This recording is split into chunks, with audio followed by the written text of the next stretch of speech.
এক সময় মুখ লুকিয়ে যারা ছিলেন কোনো কথা বলতেন না, এখন তারা বাধ্য হয়ে হার পক্ষে কথা বলতে। কিন্তু আমরা চাই মুখের কথাই যেন তাদের বুকের কথা হয়।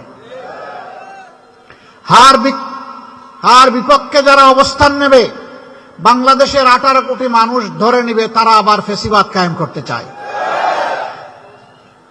হার বিপক্ষে যারা অবস্থান নেবে, বাংলাদেশের মানুষ ধরে নিবে আবার পরিবার কেন্দ্রিক স্বৈরতান্ত্রিক শাসন বাংলাদেশে চালু করতে চায়।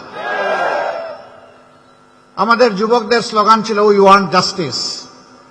আমরা সমাজের সব ক্ষেত্রে ন্যায় বিচার চাই, আমার ন্যায্য অধিকার চাই, নাগরিক হিসাবে সম্মানের সাথে বাঁচতে চাই, নাগরিক হিসাবে দেশ গড়ার কাজে আমার মেধা যোগ্যতা অনুযায়ী আমি আমার অংশীদারিত্ব চাই। এটি ছিল আমাদের যুবকদের দাবি।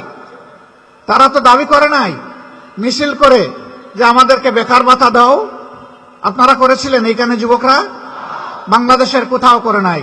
তারা বলেছে আমাদের হাতে কাজ দাও। হিরন আরো মিনারেল ওয়াটার মাত্র 50 পয়সায় প্রতি লিটার।